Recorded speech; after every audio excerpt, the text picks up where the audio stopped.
Hey hockey player, in this video I'm going to talk to you about explosive speed training for hockey, and I'm even going to tell you exactly what you specifically need to do in order to start taking your speed to the next level. It all begins first with knowledge. This is something we're very big on here at Hockey Training. We don't want you to just know the how. We also want you to know the why. Now, why do we do that? Because let me let you in on a little secret here. The hardest worker in the room doesn't always get the best results.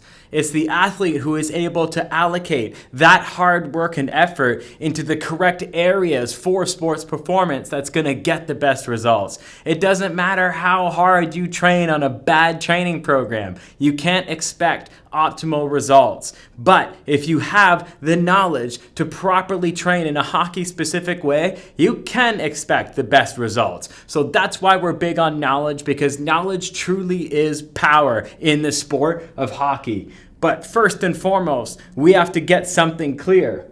Speed versus conditioning. This is probably the number one mistake that I see hockey athletes make, is they turn their speed workouts into conditioning workouts.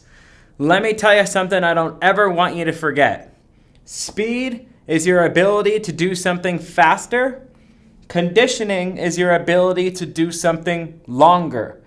Those are two different workouts, two different programs, two different prescriptions for volume, intensity, frequency, rest period, sets, reps, you name it. They are completely different because one is driving absolute force production in a given direction, focusing on stride length and stride frequency, whereas the other is just helping you try and maintain this factor. So we need to first get ourselves out of the dark ages of hockey training and think that every time we do a speed workout, we have to be totally out of breath. Because the reverse is true. You should actually be fully recovered before your next set, to the point where you're almost antsy, like ready to get at it. Like, look, I'm recovered, I'm ready to go. Like, that's how you should be feeling in between sets, because if you're not fully recovered for your next speed set, then you're not going to be able to express maximal force. And it's only maximal force moving at the highest possible velocity that's going to create a training stimulus in your body to start becoming faster over time.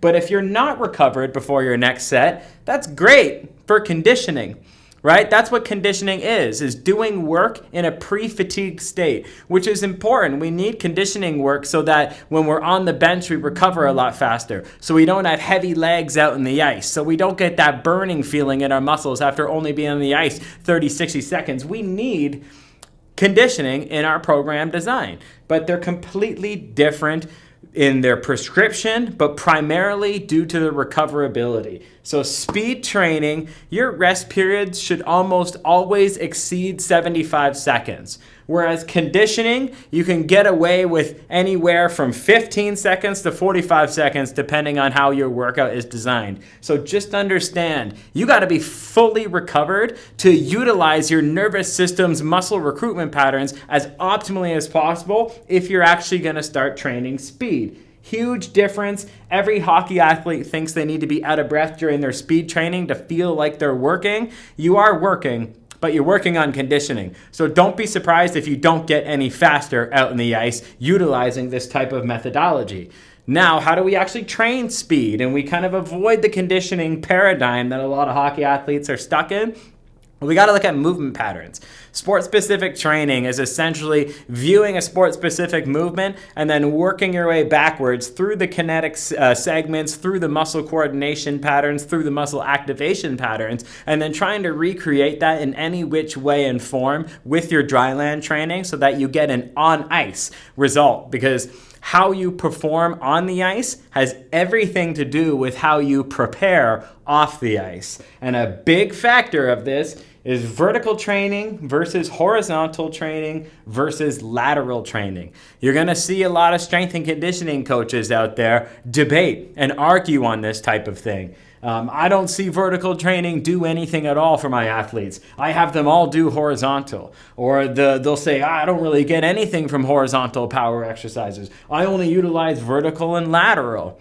This is incorrect thinking, because when you look at the sports science literature and you have a good understanding of biomechanics, you quickly see that vertical power training has the greatest effect on explosive starting speed and acceleration, whereas horizontal power training has the greatest effect on top speed and deceleration. Whereas lateral power training is what's going to allow you to optimize that stride length, but also stride return at the same time. So you're optimizing stride length and stride frequency throughout the process. Why would we ever debate these when they're different? Instead of prioritizing one, let's utilize all of them in an intelligent hockey training program design.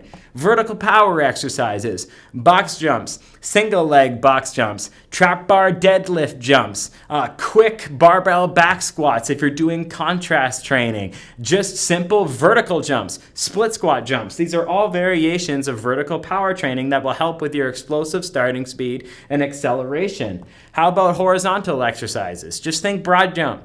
Double leg broad jump, 2 broad jumps in a row, triple broad jump, single leg broad jump, anything that's horizontal and hip extension, moving you that way, that's going to help with your deceleration and top speed. And then your lateral power exercises, one you're probably all familiar with, it's one of our favorites here at Hockey Training, are the skater bounds. Skater bounds have been utilized a lot in hockey training programs for this exact reason, for stride length and stride return.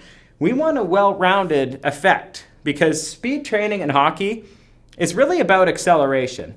We want acceleration for sure, because it's very rare where you actually have the opportunity to get to full top speed out in the ice.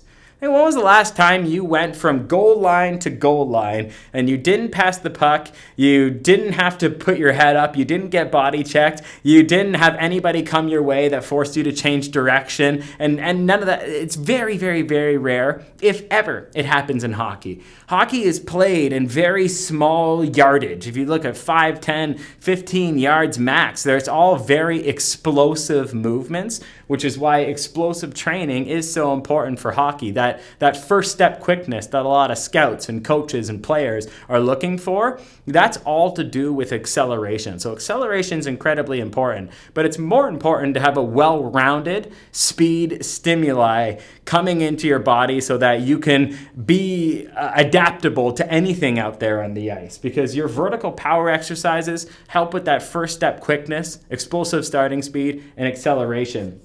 But your horizontal power exercises, these are great for top speed and deceleration. Deceleration is really important for speed. Despite how it sounds, you need deceleration, as it's one of the primary strengths you need to have for hockey-specific agility. Agility, what is agility? It's stop-start speed. It's high-velocity direction change. What do you have to do before you stop? What do you have to do before you change direction? Decelerate. So you need to have strong decelerative forces within your body to be able to handle that skating as fast as you can and then turning on the dime. You see some NHL athletes do that and you wonder, how do they do that? Or when they skate as fast as possible and they stop right in the dime instead of stutter stop all the way down. This is decelerative strength in action, which will only result in better agility, but you're also getting that top speed benefit from horizontal training as well, which is beneficial for when you need it, because you want to push your speed ceiling higher than ever so that your acceleration is potentiated more, okay? Last but not least, you got your lateral training to optimize that stride length and optimize that stride return. We need to have something from all of these to create the most well-rounded and therefore fastest hockey player that you can possibly be. But we also need to include strength training, okay? A lot of people get caught up in this kind of stuff because it looks plyometric, it looks explosive, it looks athletic, and I totally agree with you. But you need strength training in place if you want to optimize your force potential out in the ice. So for example, in an easy to understand example, let's say you had two athletes who were both 180 pounds. One athlete could leg press 600 pounds, whereas the other athlete could only leg press 300 pounds.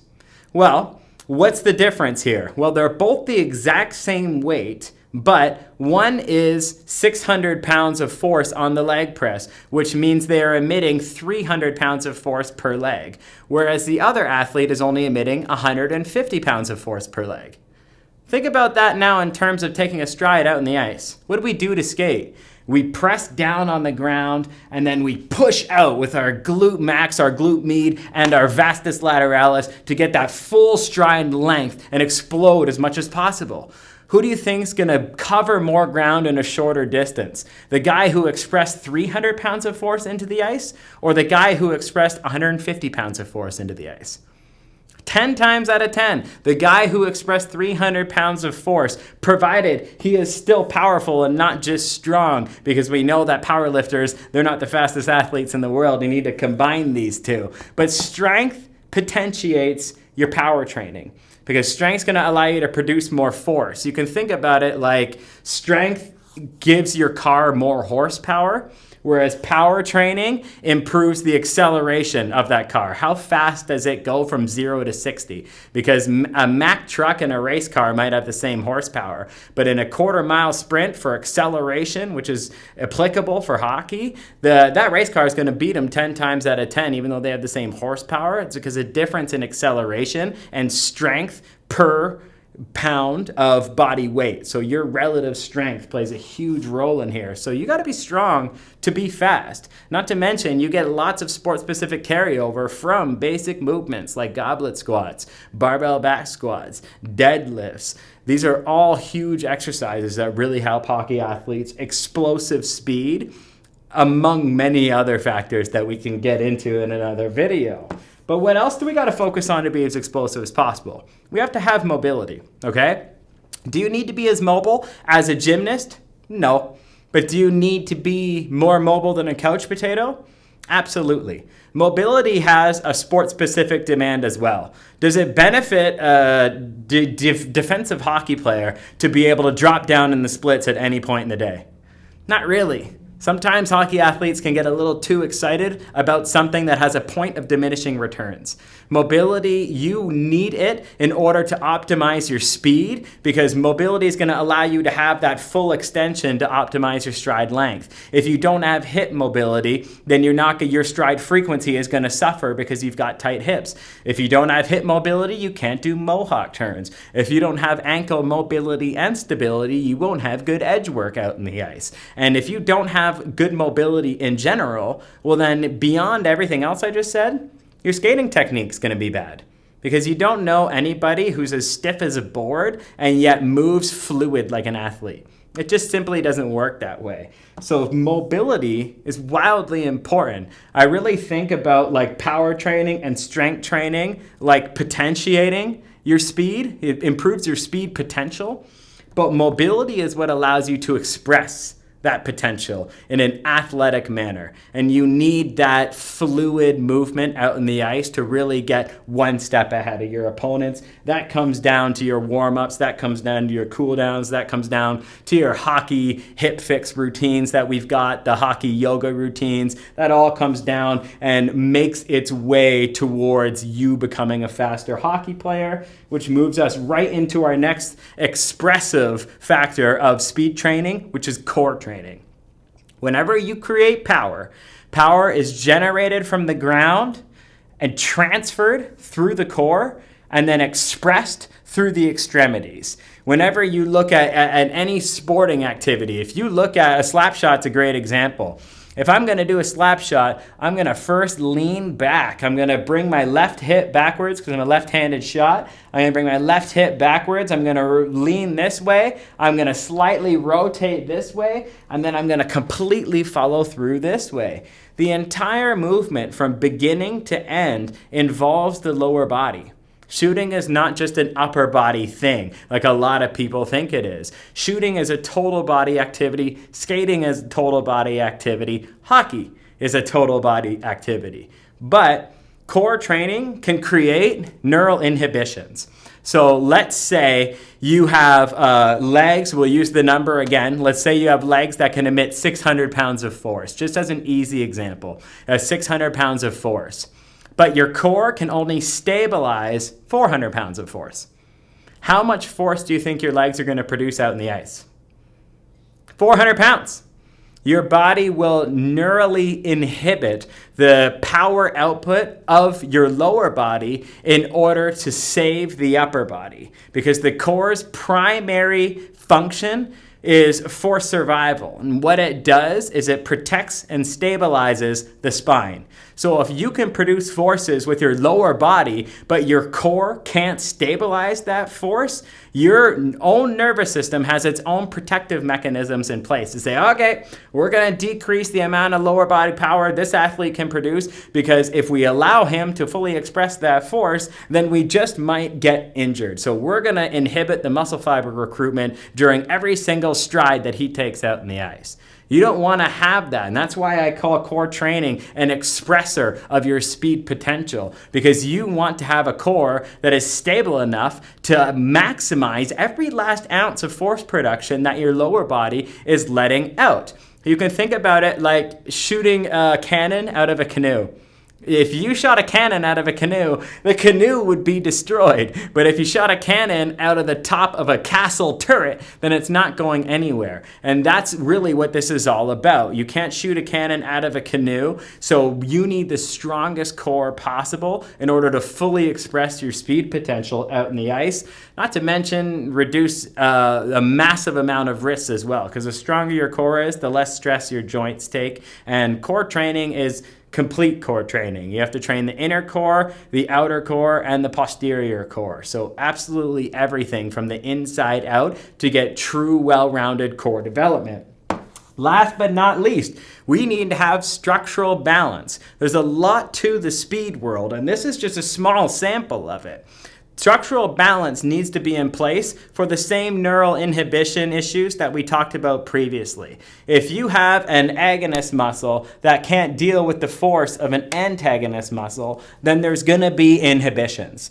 So if we've got a vastus medialis oblique that's way weaker than the vastus lateralis, if we have structural imbalances in the glutes, if we've got weaker hamstrings than we do quadriceps, this is something that happens a lot in hockey athletes in many different areas, because hockey is a unilateral sport, meaning it's only played on one side of your body.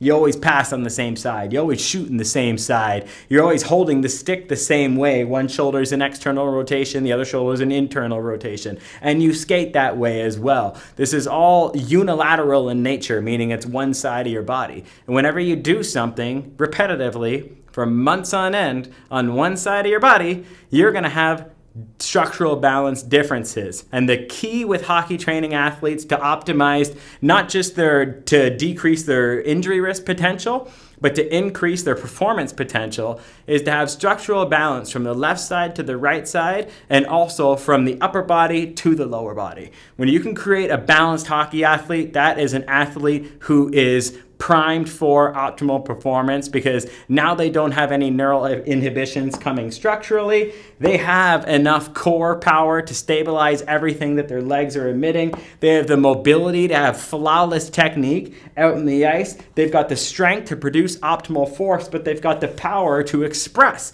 that optimal force.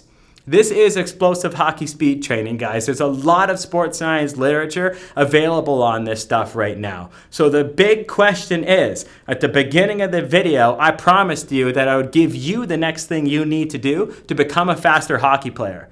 What do you need to do? That's my question for you. What do you need to do? When these are the different categories, where are you weakest? Are you currently incorporating vertical, horizontal, and lateral training within your program design? Do you lack acceleration, or do you lack top speed? Or do you have a poor stride length and stride return? Do you not incorporate strength training enough? Could you be stronger and more stable? Do you need mobility? Are you someone who skips your warm-ups, skips your cool-downs, doesn't do hockey mobility routines? Do you need more core strength to stabilize yourself? Or have you never even heard of the term structural balance, so you should probably look into it to ensure that you're balanced? This is all stuff that you need to become a faster hockey athlete, but you're only ever going to be as strong as your weakest link in the chain.